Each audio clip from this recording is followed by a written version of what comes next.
Good morning, dear fifth class. We'll start our chapter.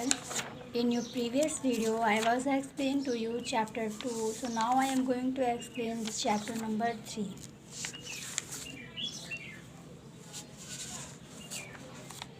Chapter number 3. ठीक है बेटा.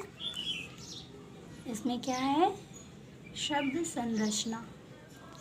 संरचना मतलब हम लोग कैसे शब्दों को बनाते हैं. ठीक है. पिछली क्लास में आपने क्या पढ़ा था? वर्ण. अब ये वर्ण क्या होते हैं?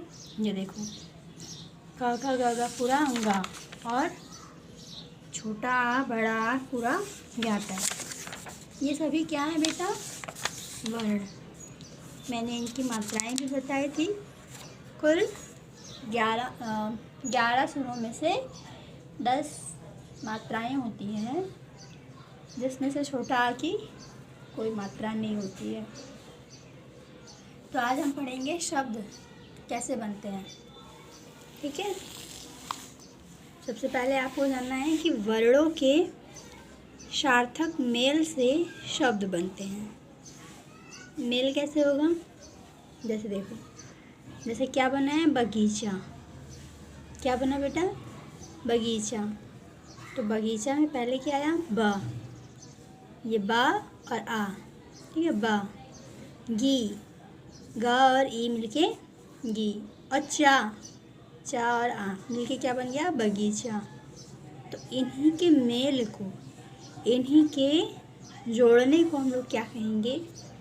शब्द कहेंगे. अब इनके कुछ भेद होते हैं.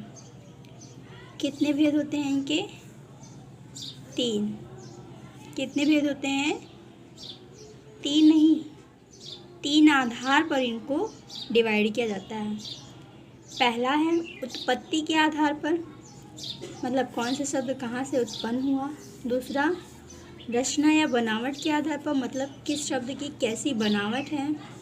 और तीसरा प्रयोग के आधार पर, मतलब कौन सा शब्द कैसे यूज़ करना है. ठीक है. उत्पत्ति के आधार पर जो शब्द हैं बेटा वो हैं 3 टाइप के. ठीक है. पहला जो है वो है तत्सम शब्द. तत्सम बेटा संस्कृत वर्ड है. ठीक है. तत्सम कैसा वर्ड है? संस्कृत वर्ड है ना. तो संस्कृत के वे शब्द जो बिना किसी परिवर्तन के हिंदी में यूज़ किए जाते हैं, उन्हीं को हम लोग क्या कहते हैं? तत्सम. जैसे सत्य. अब सत्य का तद्भव क्या होगा बेटा? सत्य का तद्भव सच. ग्राम. ग्राम का तत्सम क्या हो जाएगा? तद्भव गांव. गांव है ना. हाथ. हाथ का तत्सम क्या हो गया? हस्त. दूध. दूध का तत्सम वर्ड दुग्ध. दधी. दही का तत्सम वर्ड क्या हो गया? दही. सूर्य. सूरज का तत्सम वर्ड सूर्य. अग्नि, ओष्ठ, घोटक, ये सभी देखो संस्कृत वर्ड हैं. इनको हमें पढ़ना है. ठीक है. अभी नेक्स्ट है तद्भव. तद्भव क्या होता है? जिनमें हम लोग क्या करते हैं? थोड़ा प्रयोग करते हैं. थोड़ा. इसमें क्या होता है? तत्सम में कोई भी चेंज नहीं होता है और तद्भव में हम थोड़ा सा चेंज कर देते हैं. जैसे घी से, घृत से क्या बना? घी. मैंने बताया था ना, घृत से क्या बना? घी. सत्य से सच, अभी मैं ऊपर समझा रही थी. सत्य से सच. जैसे हस्त का हाथ. यहाँ पे क्या है? सर्प से सांप. देखो दधी का मैंने बताया था दही, तो दधी से दही. दुग्ध का दूध है ना. यहाँ पे क्या लिखा? कर्ण से कान है ना. कान है ना. कान. कान का तत्सम वर्ड क्या हो जाएगा? कर्ण. और कर्ण का तद्भव वर्ड कान. ठीक है. तो ये हो गया तत्सम तद्भव. देशज क्या होता है बेटा? वे शब्द जो अपने ही देश में यूज़ किए जाते हैं उसे हम लोग क्या कहते हैं? देशज. जैसे लोटा. लोटा हमारे वर्ड, हमारे देश से ओरिजिनेट हुआ, तो इसलिए उसको क्या बोलते हैं? देशज. जैसे थैला है ना.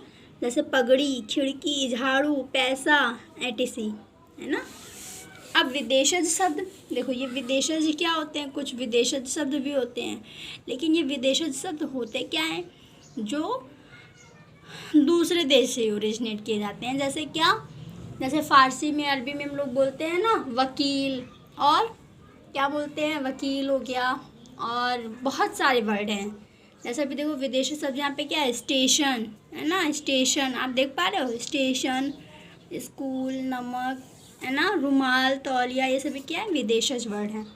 तो उत्पत्ति के आधार पर 4 प्रकार के होते हैं, रचना के आधार पर 3। पहला है रूढ़ शब्द, दूसरा यौगिक और तीसरा योग रूढ़। रूढ़ क्या है, जिनके हम टुकड़े नहीं कर सकते हैं, जैसे कवि, है ना। वे शब्द जिनके टुकड़े नहीं किए जा सकते हैं रूढ़ शब्द कहलाते हैं, और उनका अगर हम उनके टुकड़े कर भी देंगे तो उनका कोई अर्थ नहीं निकलेगा। जैसे कवि है, कवि, और फूल, कुर्सी, रात, घर, ये सब भी क्या हो जाएंगे, रूढ़ शब्द। ठीक है।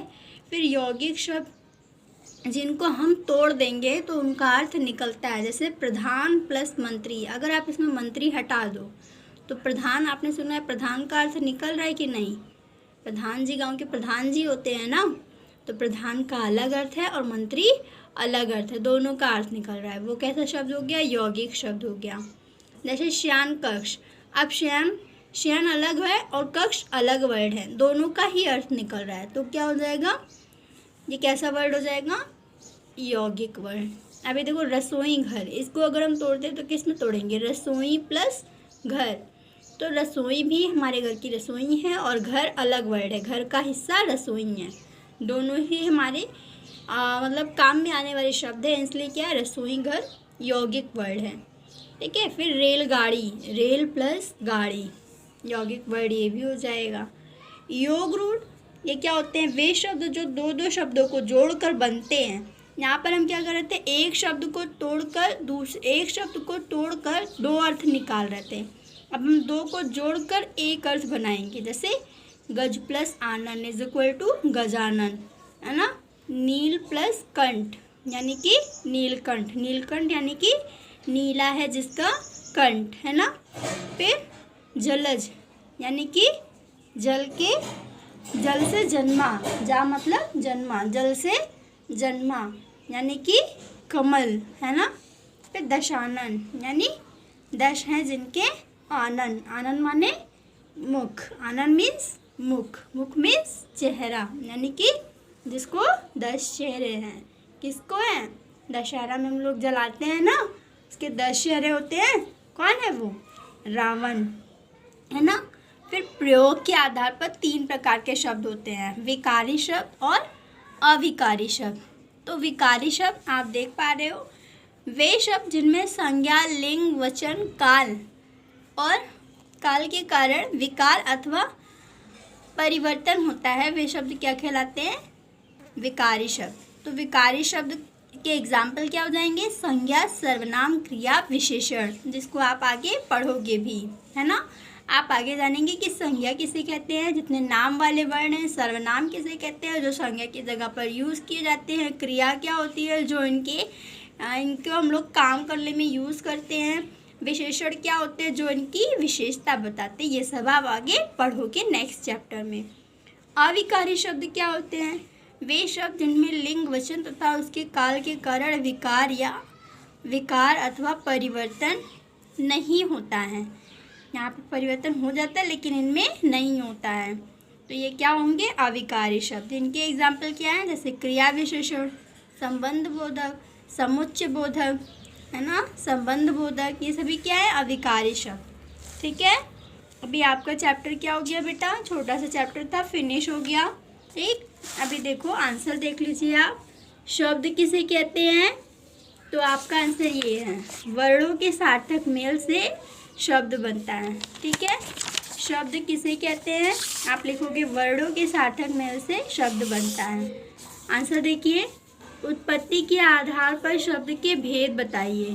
तो शब्द के कितने भेद होते हैं बेटा, 4। उत्पत्ति के आधार पर शब्द के कितने भेद होते हैं, 4। रचना के आधार पर शब्द के भेद 3 और प्रयोग के आधार पर 2 भेद होते हैं। ठीक है।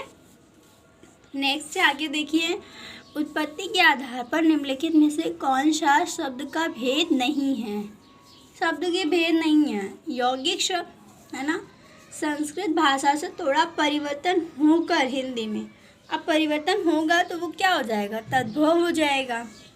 इनमें से योग रूढ़ पहचानना है, कौन सा वर्ड पहचानना है, योग रूढ़, है ना। तो पंकज क्या हो जाएगा बेटा, योग रूढ़ वर्ड। नेक्स्ट इज जिन शब्दों में रूप में लिंग वचन अथवा काल के कारण कोई परिवर्तन नहीं होता है। अगर परिवर्तन होता तो विकारी शब्द और नहीं होता तो अविकारी शब्द। अविकारी शब्द के एग्जाम्पल क्या है? संबंध बोधक है ना, समुच्चय बोधक, क्रिया विशेषण है ना, ये सभी। नेक्स्ट है वर्णों के सार्थक मेल से डैश बनते हैं। क्या बनते हैं? शब्द बनते हैं। ठीक। नेक्स्ट इज शब्द देश में प्रचलित विभिन्न भाषाओं व बोलियों से आए हैं। कौन से? देशज। शब्दों के योग से बनने वाले शब्द डैश शब्द हैं। शब्दों को जोड़कर हम लोग कैसे शब्द बनाते हैं? जोड़कर जो बनाते हैं उनको क्या कहते हैं? यौगिक है ना। नीलकंठ कैसा वर्ड है बेटा? योग रूढ़ वर्ड है। प्रयोग के आधार पर शब्दों के कितने भेद होते हैं? 2। रचना के आधार पर 3 और उत्पत्ति के आधार पर 4। अब आप ये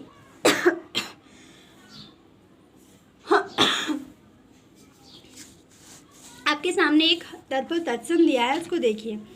हस्त का तत्सम हाथ, दंत यानी दांत, दधी यानी कि दही, मयूर यानी मोर और सूर्य यानी कि सूरज। ठीक है, ऑप्शन में आपके सारे लिखे हुए हैं, इसको क्या करना है? बुक में फिल कर लेना। ठीक है, ये क्या है? सही गलत पर सही है जो उस पर सा लिखना है, जो गलत है उस पर हा लिखना है। ठीक। अभी आप कैसे करोगे? यदि हम वर्णों का क्रम बदले तो रूप भी बदल जाता है। सही कि गलत? तो क्या हो जाएगा? सही। ठीक है, सा हो गया। फिर उत्पत्ति के आधार पर शब्द 4 प्रकार के होते हैं। गलत कि सही? बताइए, गलत कि सही? यहाँ पे क्या हो जाएगा? सही। फिर तद्भव शब्द ज्यों त्यों हिंदी में प्रयोग किए जाते हैं, तद्भव को बदल देते हैं, यहाँ पे क्या हो जाएगा? गलत। दशानन, दशानन यानी कि 10 सिरों वाला अर्थात रावण, तो सही है। दशानन रावण को ही तो कहते हैं ना। क्रिया विशेषण संबंध बोधक आविकारी शब्द है, बिल्कुल सही। ठीक है, अभी आपको ये देखिए, उसको क्या करना है? ये एक्टिविटी कॉपी में बिल्कुल सेम करनी है। ठीक, यहाँ पर लिखना है स्नान, यहाँ बनाना है घर, और इज इक्वल टू आप क्या लिखेंगे? स्नान घर। बादल बनाएंगे, लिखेंगे आलय, और दोनों को मिला के क्या लिखेंगे? मेघालय। फिर जय लिखेंगे आप, माला बनाएंगे, और क्या बन जाएगी? जय माला। चैप्टर ख़त्म हो गया। तो अपना वर्क आपको कंप्लीट करना है। Okay, bye bye class.